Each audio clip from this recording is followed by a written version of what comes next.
Hello student, आज का topic है पोलियोमाइलाइटिस। स्टार्ट करते हैं डेफिनेशन से। Poliomyelitis is an acute viral disease. जो पोलियोमाइलाइटिस है ये एक्यूट वायरल डिसीज है कॉज्ड बाय द आरएनए इंट्रोवायरस। और किसकी वजह से हो जाता है? आरएनए इंट्रोवायरस की वजह से हो जाता है, जिसको हम क्या बोलते हैं? Polio virus. Sign and symptoms क्या होते हैं? They divided into 4 types. जो साइन एंड सिम्टम्स में मेनली 4 टाइप्स पे डिवाइड होके हैं।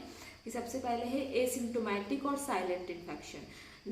Less than 90% of cause are symptomatic. Less than क्या होता है? जो 90% केसेस होते हैं उसमें क्या होते हैं? सिम्टोमेटिक होते हैं। ठीक है, उसमें सिम्टम्स होते हैं। उसके बाद नेक्स्ट है अब्रप्टिव पोलियोमाइलाइटिस का मीन्स क्या होता है? The illness aborts in 4 to 8% of cases.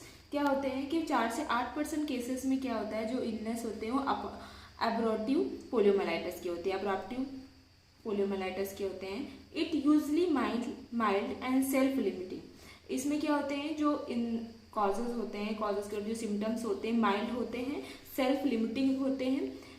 It में मैनिफेस्टेड, जैसे कि इसमें क्या क्या हो सकता है? फीवर हो सकता है, थ्रोट सोर हो सकता है, और हेडेक हो सकता है, नोजिया, वॉमिटिंग एक्सेट्रा। मतलब अब्रप्टिव पोलियोमाइलाइटिस में क्या होता है? 4 से 8% केसेस में होते हैं। इसके जो सिम्टम्स होते हैं वो माइल्ड होते हैं। और इसमें क्या कौन कौन से सिम्टम्स हो सकते हैं? फीवर हो सकता है, थ्रोट सोर हो सकता है, हेडेक हो सकता है, नोजिया और वॉमिटिंग हो सकता है। नॉन पैरालाइटिक पोलियोमाइलाइटिस क्या होता है? 1% इज इन्फेक्टिव केसेस। ये जो नॉन पैरालाइटिक पोलियोमाइलाइटिस होते हैं 1% होते हैं। In this virus enter to the nervous system but not affect the cell. ये क्या, इसके जो वायरस होते हैं वो हमारे नर्वस सिस्टम में क्या हो जाते हैं? इंटर कर जाते हैं, लेकिन जो नर्वस सिस्टम की जो सेल्स होती हैं उनको इफेक्ट नहीं करती। इसमें क्या क्या हो जाता है? फीवर हो जाता है, बैक एक, मलेज, स्टेप ऑफ नेक, एक्सेट्रा। ठीक है, बुखार आ जाएगा, पीठ में पीछे दर्द होगा, मलेज मतलब बेचैनी होगी, स्टेप ऑफ नेक में पेन वगैरह होने लगेगा। उसके बाद नेक्स्ट है पैरालिटिक पोलियो। इसमें क्या होता है? Very rare, less than 1%। ये कि जो पैरालिटिक पोलियो होते हैं वो बहुत रेयर होता है, 1% से भी कम होता है। It affects the cell of the nervous system. इसमें क्या होता है कि ये जो नर्वस सिस्टम की सेल्स होती हैं उनको भी अफेक्ट करता है। इसमें क्या होगा? मलेज, बेचैनी, सोर थ्रोट, छाले पड़ जाएंगे थ्रोट में, बैक पेन होगा, ड्राउजीनेस हो जाएगा, मतलब बहुत ज़्यादा सुस्त वगैरह दिखाई देगा। एनोरेक्सिया, उसको भूख नहीं लगेगी। कॉन्स्टिपेशन मतलब कॉन्स्टिपेशन हो जाएगा, इरिटेशन होगी उसको। फ्लैसिड पैरालाइसिस, नोजिया, और उसकी मतलब फेस में पैरालाइज हो जाएगा, और नोजिया वगैरह भी उसको हो सकता है।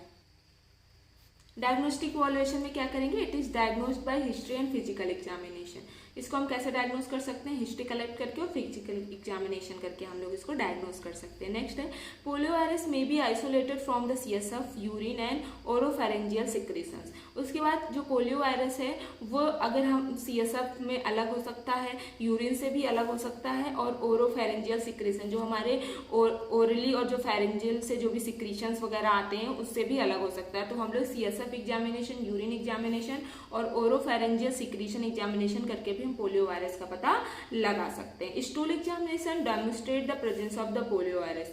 उसके बाद स्टूल एग्जामिनेशन के द्वारा भी हम पोलियो वायरस का पता लगा सकते हैं। तो ऐसे हम लोग डायग्नोस्टिक इवैल्यूएशन कर सकते हैं। उसके बाद ट्रीटमेंट में क्या है? सपोर्टिव ट्रीटमेंट देंगे, वेंटिलेटरी सपोर्ट देंगे अगर उसको सांस लेने में या फिर कुछ भी जो पोलियो वायरस है नर्वस सिस्टम की सेल्स वगैरह में पहुंच गया है तो हम लोग वेंटिलेटरी सपोर्ट देंगे उसको।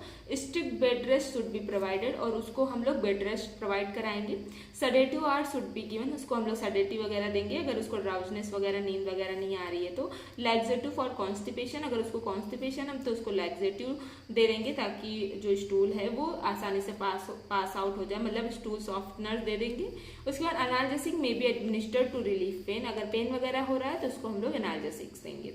Anti hypertensive drugs are may be needed some cases, और एंटी हाइपरटेंसिव ड्रग्स होती है कुछ केसेस में मतलब जरूरत पड़ सकती है तो हम लोग उनको प्रोवाइड कराएंगे। Maintenance of fluid electrolyte balance is very important, और उसका फ्लूइड इलेक्ट्रोलाइट बैलेंस मेंटेन करेंगे, बहुत ज़्यादा इंपॉर्टेंट है।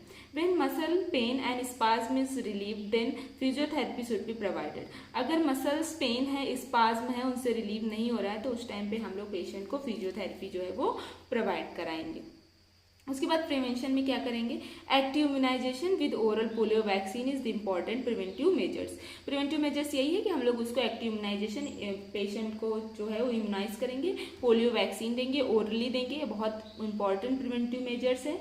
कौन सी पोलियो वैक्सीन देते हैं, ट्रेविलेंट OPV 2 ड्रॉप्स देते हैं और एडमिनिस्टर ओरली देते हैं, इन 3 डोजेस में देते हैं at 1 month intervals for 6 weeks of the age onwards. इसको हम 3 डोजेस में देते हैं एट 1 मंथ, एक 1 मंथ के में देते हैं, फिर इंटरवल्स फ्रॉम 6 वीक और 6 वीक के बाद देते हैं, मतलब पहले 1 मंथ के अंदर दे देंगे, फिर उसके बाद 6 वीक्स में देंगे एज ऑनवर्ड्स, मतलब जब 6 वीक्स का हो जाएगा फिर देंगे। तो ऐसे करके हम लोग प्रिवेंट कर सकते हैं। तो ये था आज का टॉपिक। आपको इससे रिलेटेड कोई भी डाउट है आप हमसे क्लियर कर सकते हैं। Thank you so much.